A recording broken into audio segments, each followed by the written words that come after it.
Hello, welcome back to the channel. Thanks for watching this video today. Remember to give us a like, leave a comment of what you think, and do subscribe if you're not already. Now today we're reviewing and building set 21333. It's Vincent van Gogh's The Starry Night. It's got 2,316 pieces. Now in the box we've got 20 numbered bags and one book with 240 pages, and here we go with the build. So the build starts off with stacking up quite a lot of blocks and plates. And there are some unusual techniques when we go through this model. A lot of it's built sideways. So once we've built this base, then we're going to build a couple of stepped landscape areas. First one being on the left of the screen, and then the second one will come on the right. There's a few houses in there and a church, nice big cypress tree at the front, and then a large part of the model is the sky with all the swirls and the stars and the moon. Here we go with the start of those step plates on the second part of the landscape. Actually comes to a good effect once the model's finished. Gives a really good impression of depth and texture. And LEGO haven't actually altered the original designer, whose name is Truman Cheng, his original submission to ideas. And some trivia for you guys. Now the painting itself, The Starry Night, was painted in 1889, and in the book there's quite a lot of history about it and a description of its creation at the St. Paul de Massot Asylum.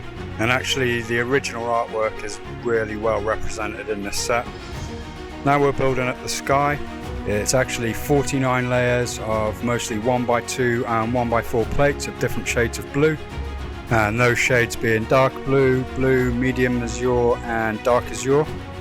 And it does a real good job of reflecting the blends and the shades of the original painting. It's a little bit tedious building this, but actually looks really good. And you do have to be very careful to follow the instructions to get the right mix of shades in the right places. They're a little bit similar. And for the stop motion, actually had to do it all in reverse. That made it even more tricky, but we got there in the end, no props. There's the elements on the back which you use to hang it once it's built. You can see now that's the start of the swirls. The sky part of this painting is actually in real life the most celebrated part of it. You can see there we've got the moon going on, and we've got the trans light blue, trans blue stars. We've got Venus, which is on the left hand side at the bottom. Now we're creating the swirls, which are very textured on the real painting. It's a really cool way that they've managed to design this, and the way that you construct it. Once they're all built, it looks very effective. Gives a really good impression of the depth the real painting's got by the techniques that Van Gogh used. Now we're building the very tall cypress tree at the front. It's a mixture of browns and olive green. It looks very effective. Now we're finishing off some more houses. They also look very effective. Now here's the frame. Now the frame is super sturdy and strong. It's all made out of black plates and slopes. You could design it a bit differently if you wanted to, but it looks very effective. And the frame is built separate from the actual painting. It slips in and out, although once it's in, it's very secure to hang off the wall. There we go, it's all finished. It's absolutely beautiful, and when it's hanging on the wall, even the back of it, if it's not on the wall, looks pretty cool, but when it is on the wall, it looks amazing. You get a minifigure. You get Vincent van Gogh, and he's in his light azure blue, which was from his famous self-portrait from the same year of the painting. Here's the spares of the set. Here's Van Gogh with his little printed easel, which is a real copy of the building. He's on a little stand that sticks out from the front. There's the moon recreated with plates. There's a close-up of the swirls with Venus underneath.